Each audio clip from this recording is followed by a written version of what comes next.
चलिए अब देख लेते हैं सेल के बहुत इंपॉर्टेंट ऑर्गेनल जिसका नाम है न्यूक्लियस।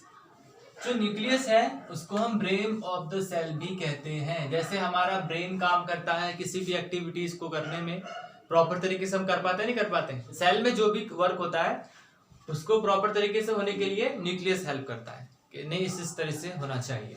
ठीक है, ये बना कैसा होता है, डबल मेम्ब्रेन होता है इसमें। डबल मेम्ब्रेन मतलब आपका सेल जो है वो सिंगल मेम्ब्रेन नहीं डबल मेम्ब्रेन से मिलके बना होता है, डबल लेयर मेम्ब्रेन से। ठीक है, वैसे सेल किससे बना होता है, सिंगल मेम्ब्रेन से, लेकिन जो न्यूक्लियस होता है ठीक है वो डबल मेम्ब्रेन से मिलकर बना होता है। ओके, इसका फंक्शन क्या होता है, function control centre of the cell stores heredity info, makes RNA and protein, makes ribosome. ठीक है, राइबोसोम्स बनाता है ये। दोबारा से बता देता हूं, कंट्रोल सेंटर, सेंटर में रह के सब चीज को कंट्रोल करता है। ठीक है, स्टोर्स हेरिडिटी, इसमें होता है हमारा डीएनए। डीएनए क्या हेल्प करता है, जो मतलब कि उसके जो डॉटर्स होते हैं किसी भी सेल के उसमें जो भी हमारा कॉपी होगा वो सही होना चाहिए। जैसे कि मान लीजिए एक सेल है, एक सेल में से दूसरा सेल बना, ठीक है, एक सेल से दूसरा सेल बना, तो वो किस तरीके से जब वो डिवाइड होगा तो प्रॉपर कॉपी होना चाहिए ना, इसमें कुछ कमी नहीं होनी चाहिए ना इसमें कुछ कमी होनी चाहिए, जो इसमें था वो इसमें होना चाहिए। तो वो डीएनए करता है उसको कॉपी करने में डीएनए हेल्प करता है। अच्छा, हेरिडिटी उसी को कहते हैं। ठीक है, जब मतलब आपका जो मतलब किसी भी पेरेंट्स का जो डॉटर या सन होगा वो सेम होना चाहिए। ठीक है, मिक्स आरएनए। अब देखो जो डीएनए होता है वो क्या हेल्प करता है, यहाँ मैंने थोड़ा बता रखा है। डीएनए जो है वो प्रोटीन देता है, प्रोटीन के रूप में आरएनए को। आरएनए क्या करता है, एक ऐसे इंफॉर्मेशन मतलब कि मैसेंजर काम करता है, एज ए मैसेंजर काम करता है, जिसको हम कह सकते हैं जीन्स भी कह सकते हैं। और ये मैसेज देता है क्रोमोसोम को। ठीक है, क्रोमोसोम्स क्या करता है, देखो जब भी कोई सेल डिवाइड होने वाला होता है, ठीक है, तो वो दो भागों में बट रहा होता है। ठीक है, दो भागों में बट रहा होता है और ये पूरा डिवाइड होके यहाँ पे आ गया, देख रहे हो। तो क्रोमोसोम कब कब विजिबल होता है, कब विजिबल होता है क्रोमोसोम, जब कोई भी सेल दो भागों में डिवाइड हो रहा होता है। लाइन वाइज देखते हैं। ठीक है, तो एक बार और देख लेते हैं। ये सेल है, ओके, ये सेल है। सेल में न्यूक्लियस कहां पे होता है, सेंटर में। ठीक है, सेल में न्यूक्लियस सेंटर में होता है और न्यूक्लियस के अंदर होता है क्रोमोसोम्स। राइट, न्यूक्लियस के अंदर होता है। अब कोई सोच रहे होंगे सर न्यूक्लियस के अंदर भी कुछ होता है, हाँ, क्रोमोसोम्स होता है न्यूक्लियस के अंदर। अच्छा, क्या हम उसको देख सकते हैं, हाँ देख सकते हैं, पर कब देख सकते हैं, जब कोई भी सेल दो पार्ट्स में डिवाइड हो रहा है, मतलब वो दूसरा सेल बना रहा है। जब वो कोई भी सेल दो पार्ट्स में डिवाइड हो रहा होता है तब हम क्रोमोसोम को देख सकते हैं। क्रोमोसोम एक न्यूक्लियस, ये सबसे पहले न्यूक्लियस डिवाइड होता है, याद रखना है आपको। कोई भी सेल जब डिवाइड करता है तो सबसे पहले न्यूक्लियस डिवाइड होता है। राइट, ओके, तो अब मैं बताने वाला था आरएनए। आरएनए को हम कहते हैं राइबोन्यूक्लिक एसिड। ये डीएनए के तरह ही होता है लेकिन डीएनए बड़ा है, क्योंकि डीएनए इंफॉर्मेशन देता है इसको आरएनए को कॉपी करने के लिए कि जाओ भैया मैसेज पहुंचा दो, सही मैसेज पहुंचना चाहिए, जैसा मैंने बताया है वैसे ही कॉपी कर देना उधर। ठीक है, तो ऐसे मैसेंजर आरएनए कॉपी करता है। ठीक है, आरएनए भी दो तीन टाइप के होते हैं, एक तो मैंने लिख रखा है ट्रांसपोर्ट आरएनए और राइबोसोम्स आरएनए। ठीक है, उसके बाद जो डीएनए, अच्छा किस तरह से होता है ये डीएनए जो है वो प्रोटीन देता है, मतलब प्रोटीन के रूप में आरएनए को इंफॉर्मेशन देता है कि चलो भाई ये काम करना है, वो एज अ मैसेंजर काम करता है और वो फिर आगे मैसेज पहुंचाता है क्रोमोसोम्स को और बाकी ऑर्गेनेल्स को कि इस तरीके से तुम्हें काम करना है, मालिक का ऑर्डर है। मालिक कौन है, डीएनए। और ऑर्गेनेल्स के बारे में, तो ये पहला है सेल वॉल। देखिए सेल वॉल तो आपको पता चल ही गया होगा किसमें होता है, प्लांट सेल में। ठीक है, प्लांट सेल में क्या होता है, सेल वॉल। क्या करता है ये, किसी भी चीज को कठोर बनाता है, रिजिड बनाता है। तो क्या ये एनिमल्स में भी होता है, तो नहीं। तो इसमें क्या होता है, प्लाज्मा मेम्ब्रेन। प्लाज्मा मेम्ब्रेन को और क्या कह सकते हैं, सेल मेम्ब्रेन। Right, okay. और ये क्या करता है, सपोर्ट करता है और प्रोटेक्ट करता है सेल को। सपोर्ट के मतलब कोई दिक्कत नहीं होनी चाहिए, प्रोटेक्ट करता है बाहरी चीजों से। अब मान लीजिए कि वो कठोर होगा तभी तो इस जगह ज्यादा लंबे समय तक टिक पाएगा ना, लचीला होगा तो टूट फूट जाएगा, है ना। तो क्या होता है एकदम से पेड़, हवा चलती है तो पेड़ एकदम से हिल जाती है, लेकिन वो टिकी क्यों रहती है, this helps, okay, cell wall उसको कठोर बना के रखता है, तो इसलिए वो अपनी जगह पर टिका रहता है, नहीं तो कब का वो लुढ़क गया होता, राइट। नेक्स्ट है हमारा प्लाज्मा मेम्ब्रेन। तो प्लाज्मा मेम्ब्रेन को, जैसे मैंने कहा कि सेल मेम्ब्रेन भी कहते हैं, राइट। अच्छा, सेल मेम्ब्रेन क्या होता है, फिजिकल बैरियर जो है वो बनाता है। फिजिकल बैरियर कहाँ बनाता है, तो आउटर साइड को हम कहते हैं सेल मेम्ब्रेन। किसकी आउटर साइड को, तो सेल की आउटर साइड को, राइट, सेल मेम्ब्रेन कहते हैं। करता क्या है ये, इंटरनल और एक्सटर्नल एनवायरनमेंट को सेपरेट करता है। मतलब किसी भी चीज को बाहर आने और अंदर आने में आने के लिए सेल मेम्ब्रेन से उसको गुजरना पड़ेगा। तो क्या अंदर कोई आ सकता है, आ सकता है। जितने भी चीजें इंपॉर्टेंट है सेल के लिए, एनर्जी से हो गया, ऑक्सीजन हो गया, वाटर हो गया, मिनरल्स हो गया, है ना, वो सारी चीजें इसके अंदर आ सकती हैं। लेकिन जो सेल को बर्बाद कर सकता है, खराब कर सकता है, उसके लिए रिस्ट्रिक्शन है। तो इसको आप गेट कीपर भी बोल सकते हो। सेल मेम्ब्रेन को गेट पे खड़ा रहता है, जो भी आता है पहले चेक करता है कि हाँ चल तू ठीक बंदा है, चल आ जा अंदर, ठीक है, इस तरीके से गेट कीपर कह सकते हैं आप इसको। नेक्स्ट है हमारा साइटोप्लाज्म। साइटोप्लाज्म में क्या होता है, वाटर, सॉल्ट, ऑर्गेनिक कंपाउंड। और ये कहाँ होता है, देखो पहले एक एक करके समझेंगे। वाटर का मतलब पता है आपको, पानी। सॉल्ट का मतलब नमक। ऑर्गेनिक कंपाउंड का मतलब हो गया जितने भी लिविंग ऑर्गेनिज्म से बनी हुई होती है चीजें, उसको आप कहते हैं ऑर्गेनिक कंपाउंड, ठीक है। अच्छा, बिटवीन ऑर्गेनेल्स का मतलब क्या है सर, अब ये देखो बताते हैं। जैसे मान लीजिए बड़ा सा सेल है, ठीक है, बड़ा सा सेल, यहाँ पे क्या होगा, न्यूक्लियस। मान लीजिए इधर जो है हमारा एंडोप्लाज्मिक रेटिकुलम, अब हमारा ईआर है, ठीक है, और ये बहुत सारी चीजें होंगी इधर साइड साइड में। तो हमारे इसी सारे क्या है, ऑर्गेनेल्स, ऑर्गेनेल्स है। ऑर्गेनेल्स जो हैं वो कहाँ पे हैं, वो साइटोप्लाज्म में बैठे हुए, एक तरीके से मान लो साइटोप्लाज्म में, चलिए लाइक स्ट्रक्चर में, ठीक है। साइटो का मतलब होता है cell, do not confuse. Plasm का मतलब होता है जेली लाइक, ठीक है, जेली लाइक। तो क्या करता है, मैंने क्या बताया, बिटवीन ऑर्गेनेल्स, मतलब मान लीजिए यहाँ पे कोई ऑर्गेनेल है और यहाँ पे कोई ऑर्गेनेल है, तो इसके बीच में कुछ ना कुछ तो होगा ना। यहाँ से थोड़ा ना खाली पड़ा होगा, सुनसान मैदान, सूखा पड़ा होगा, नहीं, इसके बीच में कुछ तो होगा, तो उसको हम कहते हैं साइटोप्लाज्म। और क्या हेल्प करता है ये, देखिए, तो इसमें साइटोप्लाज्म में क्या होता है, मैंने बताया अभी, वाटर, सॉल्ट और ऑर्गेनिक कंपाउंड, जिसमें मिनरल्स मिनरल्स आते हैं सारे, ठीक है। और ये ऑर्गेनेल्स के बीच में होता है।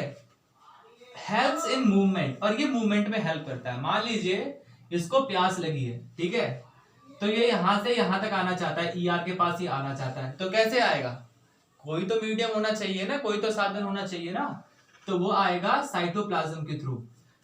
चलिए अब आगे देखते हैं। अब है ये हमारा सेमी परमिएबल मेम्ब्रेन, ओके।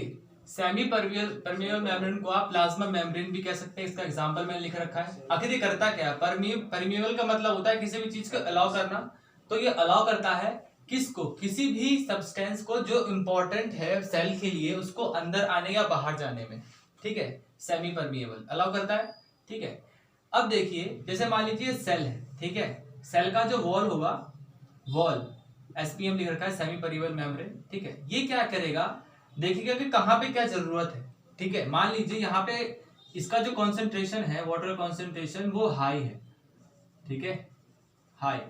और यहाँ पे जो वाटर, ये सेल है, ठीक है, ये आउटर साइड ऑफ सेल है, तो यहाँ पे कॉन्सेंट्रेशन है वो लो है, ठीक है। तो क्या होगा, जब ये सेमी परमिएबल देखेगा कि मतलब यहाँ लो है, यहाँ हाई है, तो कौन से कॉन्सेंट्रेशन से मूव करता है, कौन से कॉन्सेंट्रेशन पे, ये तो आपको पता ही होगा, हाई से लो। अगर यहाँ पे कोई चीज हाई होगी, यहाँ लो होगी, तो कहां से कहां मूव होगा, यहां से यहां पे, है ना। उसी तरीके से यहाँ पे हाई कॉन्सेंट्रेशन ऑफ वाटर है, तो ये हाई कॉन्सेंट्रेशन से लो कॉन्सेंट्रेशन पे मूव करेगा, और ये कौन हेल्प करेगा, semi permeable membrane, I think it is clear. Next है हमारा ऑस्मोसिस। ऑस्मोसिस क्या होता है, इसके दो टाइप्स होते हैं, एक तो एक्सो एक एंडो। एक्सो का मतलब होता है बाहर का और एंडो का मतलब होता है अंदर की तरफ, ठीक है, अंदर और बाहर। तो अंदर बाहर ये क्या करवाता है, वाटर मूवमेंट, वाटर मूवमेंट होता है। अगर आप एक्सोस्मोसिस हो रहा है तो मतलब अंदर का वाटर बाहर जा रहा है, एंडोस्मोसिस हो रहा है मतलब बाहर का वाटर अंदर आ रहा है, ठीक है, ये हेल्प करता है। उसके बाद है डिफ्यूजन। क्या है, तो ये हमारा ऑस्मोसिस। डिफ्यूजन में सेम चीज होती है बट यहाँ पे वाटर की जगह पे सब्सटेंस होता है, ठीक है, क्लियर। यहाँ वाटर होता है और यहाँ सब्सटेंस। डिफ्यूजन में सब्सटेंस मूव करते हैं और ऑस्मोसिस में वाटर। नेक्स्ट है हमारा प्लाज्मोलिसिस, ठीक है। प्लाज्मोलिसिस में देखिए क्या होता है, जो जैसे मान लीजिए यहाँ पे क्लियर नहीं होगा, जैसे मान लीजिए कि सेल है, ये सेल, इस सेल के अंदर क्या होता है, ज्यादातर क्या होता है सेल के अंदर, साइटोप्लाज्म। साइटोप्लाज्म क्या होता है, लिक्विड टाइप सब्सटेंस। वो क्या करता है, जितने भी ऑर्गेनल्स हैं, मान लीजिए किसी ऑर्गेनल्स को प्यास लगी है, वो जाना चाहता है ईआर के पास, ठीक है, तो वहां से यहां आने में किसी ना किसी की तो हेल्प लेनी पड़ेगी, ठीक है, तो वो किसका हेल्प लेता है, साइटोप्लाज्म का, ठीक है, साइटोप्लाज्म का हेल्प लेता है ये। अब देखिए क्या इसमें लिखा है कि श्रिंकिंग ऑफ साइटोप्लाज्म। तो प्लाज्मोसिस में क्या होता है, जैसे मान लीजिए इसमें बहुत सारा साइटोप्लाज्म था, ठीक है, और ये साइटोप्लाज्म जो है खत्म हो गया, तो इतना बड़ा सेल कितना बड़ा हो जाएगा, इतना बड़ा हो जाएगा, राइट। इतना बड़ा सेल में ज्यादातर क्या था, इसमें साइटोप्लाज्म खत्म हो गया, तो सेल ये छोटा सा हो जाएगा। तो वाटर भी कह सकते हो, वाटर टाइप होता है तो वाटर कह लो, वाटर टाइप लिक्विड, क्लियर, ये छोटा हो जाएगा। और इस प्रोसेस को क्या कहते हैं, प्लाज्मोलिसिस, प्लाज्मा का बाहर निकल जाना, प्लाज्मोलिसिस। चलिए अब एक और ऑर्गेनल के बारे में समझते हैं, इसका नाम है एंडोप्लाज्मिक रेटिकुलम। ओके, सो एंडोप्लाज्मिक रेटिकुलम का आप सिंपल भाषा में कह सकते हैं मैन्युफैक्चरिंग यूनिट। ओके, किसी भी कंपनी में मैन्युफैक्चरिंग यूनिट, बहुत सारे लोग होते हैं ना, काम करते हैं दबा के, वही है ये, ठीक है, मैन्युफैक्चरिंग यूनिट जो मैन्युफैक्चर करता हो। ओके, आगे समझते हैं। तो इसको समझने से पहले राइबोसोम्स को समझ लेते हैं, ठीक है। तो राइबोसोम क्या होता है, प्रोटीन प्रोड्यूस करता है, प्रोटीन मैन्युफैक्चर प्लेस है, मतलब राइबोसोम की जगह पे प्रोटीन बनता है, जहां राइबोसोम होता है वहां प्रोटीन बनता है। You have to fix it in your mind. Okay, next क्या है, SER, ठीक है। SER में क्या होता है, हमारा फैट मॉलिक्यूल, ठीक है, फैट मॉलिक्यूल। इससे पहले हम देख लें राइबोसोम की और थोड़ी चीजें लिख रखी है मैंने। तो राइबोसोम क्या करता है, प्रोटीन प्रोड्यूस करता है, मतलब प्रोटीन मैन्युफैक्चर करता है, और प्रोटीन क्या हेल्प करता है, हमारी सेल मेम्ब्रेन बनाने में। प्रोटीन हमारी हेल्प करता है सेल मेम्ब्रेन बनाने में। ओके, प्रोटीन से सेल मेम्ब्रेन बनने तक का प्रोसेस को हम कहते हैं मेम्ब्रेन बायोजेनेसिस। ओके, उसके बाद ये मेम्ब्रेन बायोजेनेसिस जब हमारा सेल मेम्ब्रेन बना देता है, उसके बाद ये बनाता है हमारा एंजाइम, ठीक है। उसके बाद सेल मेम्ब्रेन हेल्प करता है एंजाइम बनाने में। क्लियर हो गया, प्रोटीन से बनता है हमारा सेल मेम्ब्रेन, सेल मेम्ब्रेन को प्रोसेस को हम कहते हैं मेम्ब्रेन बायोजेनेसिस। सेल मेम्ब्रेन बनके तैयार हो जाता है, उसके बाद उसके अंदर बनता है हमारा एंजाइम्स जो डाइजेस्ट कर देगा किसी चीज को। अब हम देखते हैं इस फिगर को।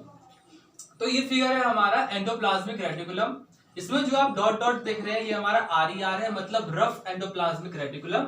और इसमें जो सिंपल टाइप का आप देख रहे हैं ये हमारा SER है, मतलब स्मूथ एंडोप्लाज्मिक रेटिकुलम। ओके, यहाँ पे न्यूक्लियस है, और किसी भी सेल में न्यूक्लियस हमारा किसके पास होता है, एंडोप्लाज्मिक रेटिकुलम के पास, ठीक है।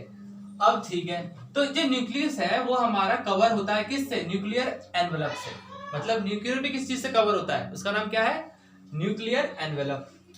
और जो हमारा रफ एंडोप्लाज्मिक रेटिकुलम होता है उसको हम कहते हैं फ्लैटर्न्ड ट्यूब, मतलब के फ्लैटर्न्ड ट्यूबलेस से बना होता है।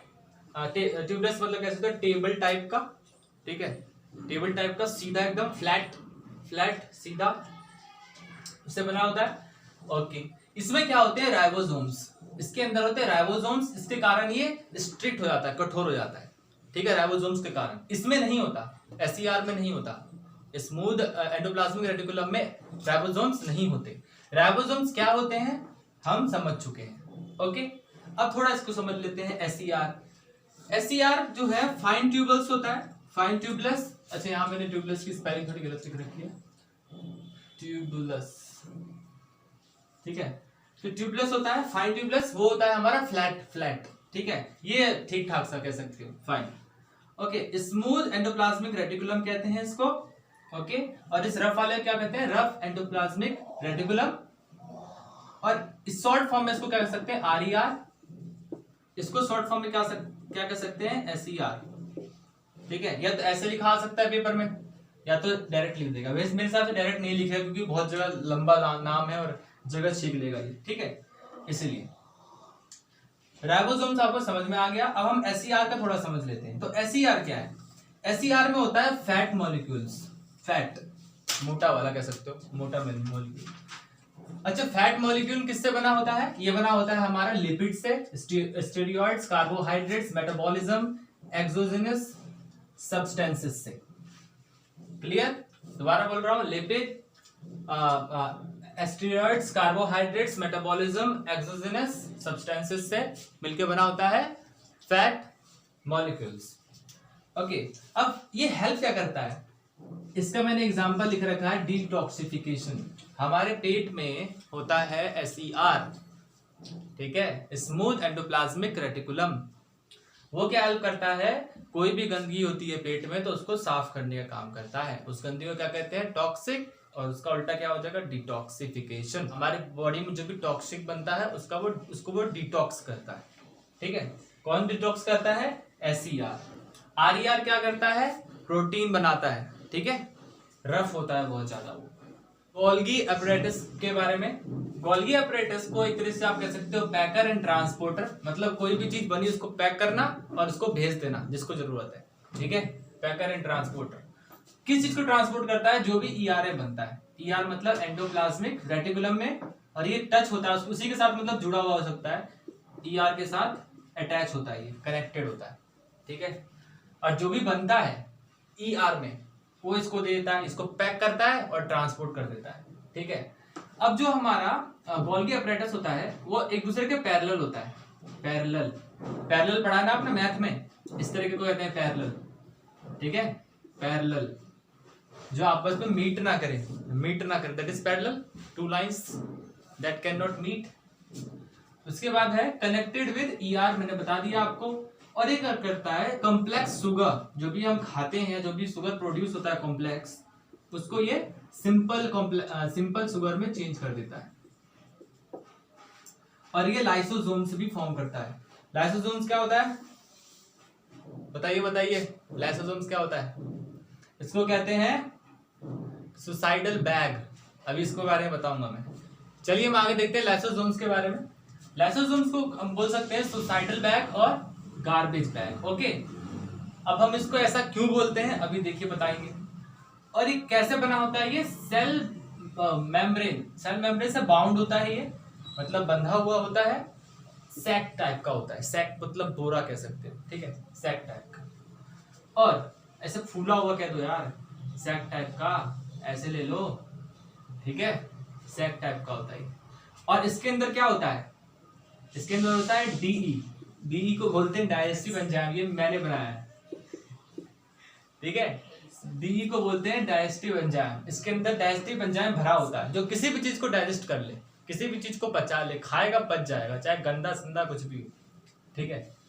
मेड बाय आरईआर, ये डाइजेस्टिव एंजाइम किसके द्वारा बना होता है, आरईआर। अभी पढ़ के आए हम, आरईआर क्या होता है, रफ एंडोप्लाज्मिक रेटिकुलम।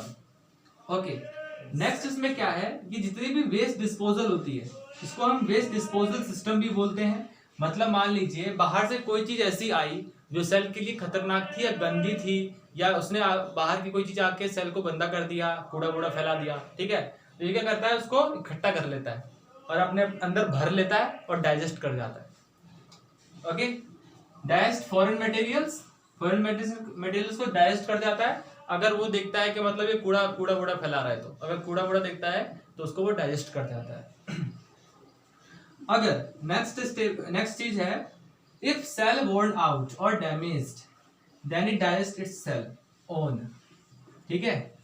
अगर देखता है जिस भी जगह, मतलब मान लीजिए सेल में है, सेल में हमारा क्या है, लाइसोसोम्स है, ठीक है, यहाँ पे सेल में लाइसोसोम्स था, मान लीजिए ये क्या हो गया, ये डैमेज हो गया, डैमेज हो गया ये, ठीक है, ये डैमेज हो गया, डैमेज हो गया, इसमें कोई खराबी आ गई, ठीक है, तो ये करता है कि पूरे सेल को खुद ही डाइजेस्ट कर जाता है, ठीक है, जितना भी सेल है ये इसके अंदर आ जाता है, इसमें इतना डाइजेस्टिव एंजाइम होता है कि ये पूरे सेल को ही खुद में भर के खत्म कर सकता है, ओके, और या तो डाइजेस्ट कर जाएगा या तो फट जाएगा, बर्ड्स इसलिए आते हैं, इट्स बर्ड्स एंड डाइजेस्ट, ठीक है, फट जाएगा या पूरा अंदर डाइजेस्ट कर जाएगा। चलिए अब देखते हैं माइटोकॉन्ड्रिया के बारे में। देखिए माइटोकॉन्ड्रिया का आप कह सकते हैं पावर हाउस। पावर हाउस कुछ ऐसा दिखता है, ये मतलब परफेक्ट शेप ना हो पर देख लीजिए ऐसा दिखता है। उसका जो आउटर साइड होता है, माइटोकॉन्ड्रिया का आउटर साइड होता है, डॉट्स जो आप देख रहे हो, इसका मतलब ये हुआ आउटर साइड में पोर्स होते हैं, पोर्स, राइट, आउटर साइड में उसके पोर्स होते हैं। जो अंदर का साइड होता है वो डीपली फोल्डेड होता है और टाइटली, ठीक है, डीपली टाइटली फोल्ड होता है और डबल लेयर्ड होता है, क्लियर। 2 मेम्ब्रेन से कवर होता है, ये 2 मेम्ब्रेन से मजबूत होता है, मतलब डबल इसमें प्रोटेक्शन मिल रही है इसको। और जो इसका इनर मेम्ब्रेन लिख रखा है डीपली फोल्डेड, आउटर मेम्ब्रेन में पोर्स होते हैं, छेद होते हैं, और इनर मेम्ब्रेन जो होता है वो डीपली फोल्डेड होता है। इसका काम क्या होता है ये देख लेते हैं। गिव्स एनर्जी, एनर्जी देता है उन सारे ऑर्गेनेल्स को, किसी भी सेल में जितने भी ऑर्गेनेल्स होते हैं उस ऑर्गेनल को ये क्या देता है, एनर्जी, ठीक है। So it gives energy to other organelles if required in the form of ATP. किस फॉर्म में एनर्जी देता है ये, एटीपी के फॉर्म में। एटीपी को हम क्या कहते हैं, एडेनोसिन ट्राइफॉस्फेट, और इसको हम एक और चीज कह सकते हैं, एनर्जी करेंसी, ओके। अब और थोड़ा देख लेते हैं इसका। अब इसके जो ऑर्गेनल्स होते हैं वो थोड़े डिफरेंट होते हैं, किसके ऑर्गेनल्स, माइटोकॉन्ड्रिया के, ठीक है।